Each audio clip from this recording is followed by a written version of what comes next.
So I was sitting over there at my desk, had the door open, and I heard Skitty out here doing something. Skitty's our cat. She usually doesn't make a lot of noise. But she was busy doing something. A few minutes later, I noticed a lizard coming over towards me. So I tried to chase it back outside, but then the door was open, so it went behind the door instead of going in front of the door so it could go back out. So I tried to stop it. I'm sure somebody's gonna say, you should have done that, that's terrible, but we had something in the house. So I tried to stop it, but I guess I missed, and it crawled up in between the shower and the wall there. So now I got to get it out of there somehow. I looked it up on Google. It says pepper spray. I'm not going to waste my pepper spray on a lizard, but I think I got its tail knocked off. I looked it up. Don't worry, the tail will grow back. It's supposed to do that. So I've always been concerned that a snake would come in here. It's always been a concern of mine. And the worst we've ever had with a snake was I crossed the bridge one day, and there was a snake right over there, and it slid down the embankment here and underneath the porch. So that's the closest we've gotten to having a snake near the house. But I suppose it will happen one of these days. With the door open, they're just going to come in. So I thought I'd kind of show you around a little bit. Got the coffee ready for tomorrow morning. Got the eggshells. I tell you, this winter has been dragging on. I know it's springtime, but this is a crazy mess that we have here. So I've told you a while back, I tried to make a commitment to myself that I was just going to run the wood stove. I would never run the buddy heater again.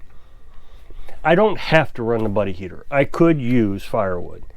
I would have to load the house up with firewood because it's raining so much that there's just no way I could get it to dry outside. So I'd have to have a good stockpile of firewood in here. And the problem is the wood stove would just get too hot,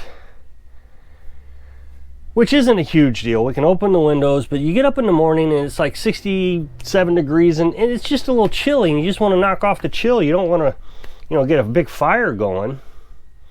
So I brought the buddy heater in, but here we are, May 10th. I know it's going to be a couple days late for you, but it's May 10th, and I'm still trying to heat the house up in the mornings. It just seems like this has been a really cold spring. I don't know, maybe I'm complaining, but I did want to, kind of talk about springtime regarding off-grid living. I don't even know if it's off-grid living. I mean, I used to think spring was the best time of the year, and it is. It's very pretty. Everything is just intensely green. It's just so green. Yesterday I did a little video with the rain, with hail and everything, and it was just amazing in the camera view how green everything is. You watch an old video from last spring, you're like, my goodness, this place is just amazingly beautiful when it's green out like this. But springtime is the biggest challenge we have. So I was thinking about this, what's the challenges of each season? Well, summertime we don't have air conditioning, although we could have air conditioning. We got it in the camper, and whenever we get overheated, we can run it. Never have before, but that's about the worst part of summertime. The chickens, you got to make sure they got plenty of water in the summertime, and that's about the only time you really are terribly concerned about the chickens. Wintertime, they're not so bad. They endure winter pretty good as long as they don't get wet, but got to make sure you have plenty of water for the chickens. One of the things in the wintertime that's probably a little bit challenging, I don't even know if it's challenging, monotonous, is these filters. In the wintertime, I got to take these off every time I use them. So every day I come out, I fill the IBC tank up, then I have to take this part, put it in the house, and it's a small house, so I'm not complaining. I want to be clear about this. I'm just talking about some of the challenges and different aspects of different seasons. That's all I'm doing. And then I got to run the hose down the hill, and I literally blow the hose out so there's not any water in it. But in the springtime, I can leave them out here. But I would say the spring is probably the most challenging time of the year for us. it just rains so much, which I guess is a good thing. Somebody was all offended that I complained about the rain so much, but it's just a challenge. So the well, I've talked about the well. As much as it rains, it's just this constant flooding rain. Every time it rains, it's flooding rains. And of course, now you are concerned about tornadoes here, so I'm always up in the middle of the night watching Ryan Hall. You know, the phone goes off, and I don't even understand the phone. That just aggravates me. The phone sends out a urgent message saying you are under a tornado warning, take cover now. That's what it says. And so I'm panicked. It just woke me out of bed at 1 o'clock in the morning. And it's not your area. It's somewhere in the state of Missouri there's a tornado warning, but not your area. But you got to get up and you got to look. I mean, if it was an actual tornado and it was coming towards us, I'd be looking to see if the dang thing was crying wolf. So I don't know how good that thing is, but it wakes me up. I get back on the Ryan Hall, the YouTube channel, because he's always doing a live feed. Then I check Google, and then I check my weather app. Then I realize, well, this thing isn't anywhere near us. So like I said, it's very beautiful in the springtime, but there's just a lot of challenges.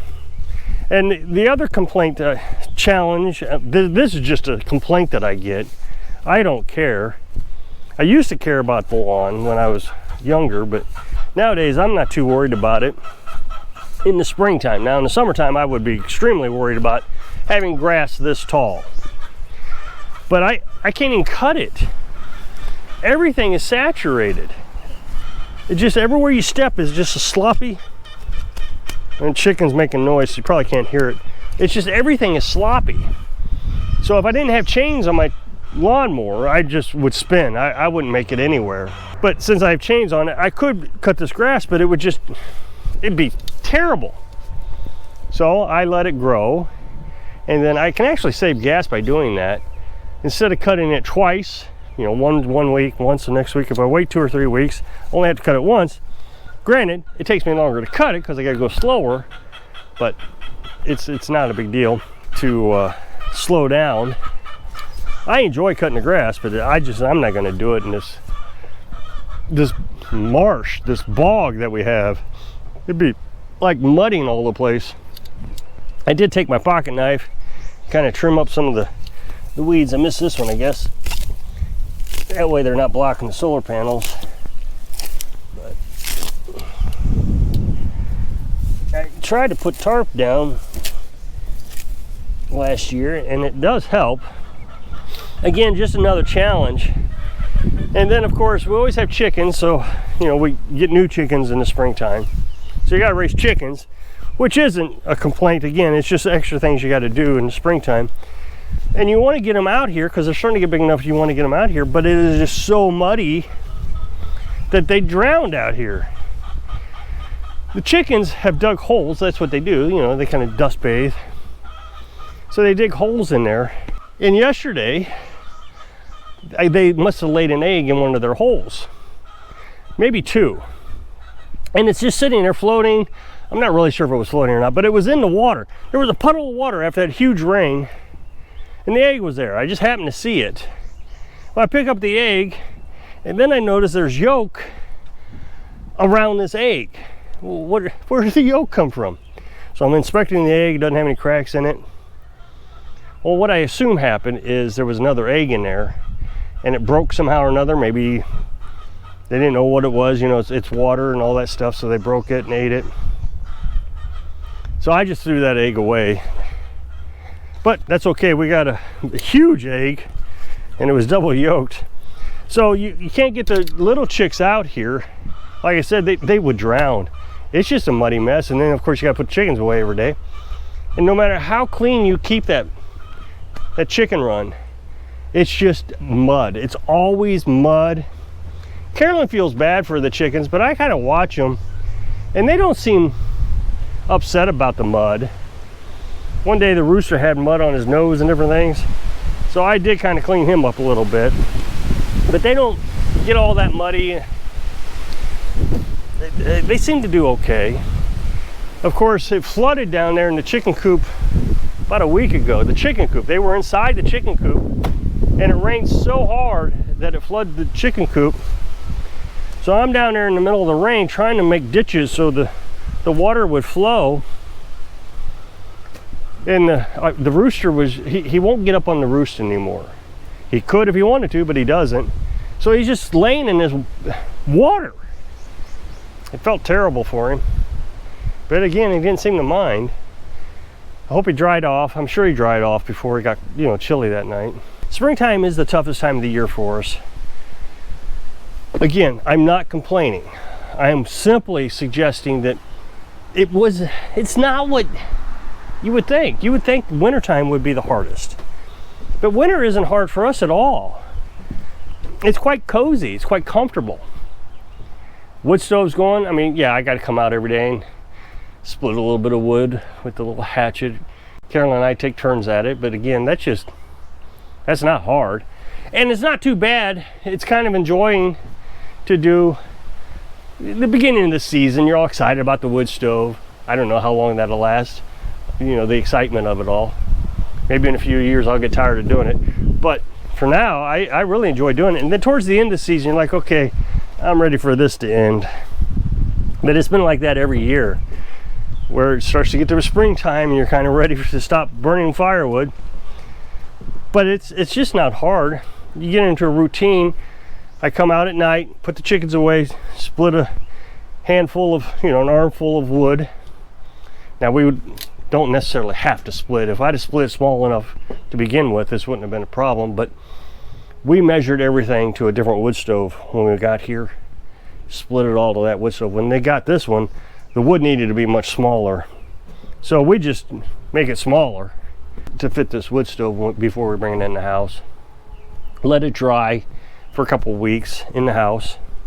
Winter's not a challenge. Summer's really not a challenge at all.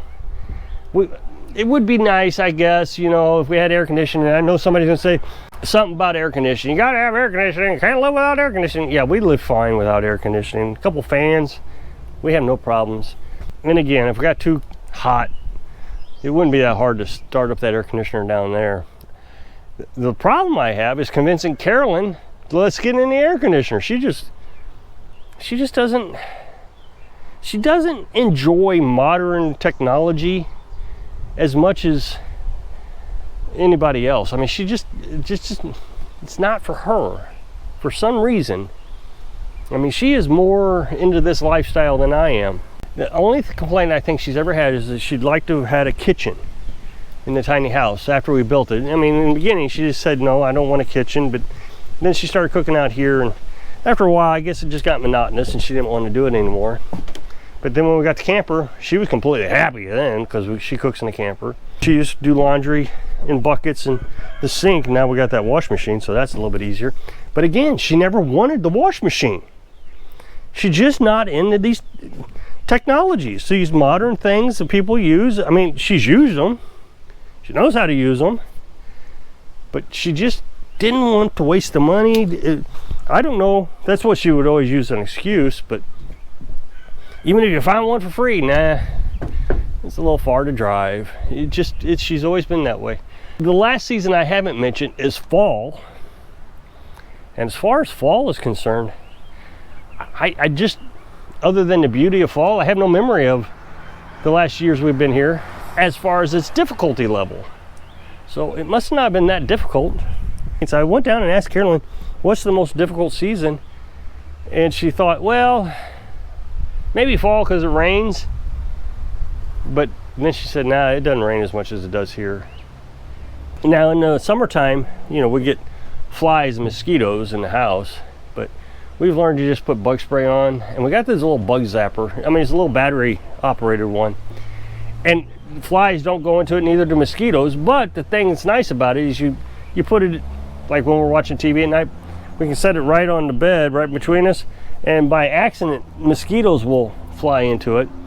And then during the day you put it on the floor and the flies will accidentally fly into it, so it really minimizes the amount of flies and mosquitoes we have.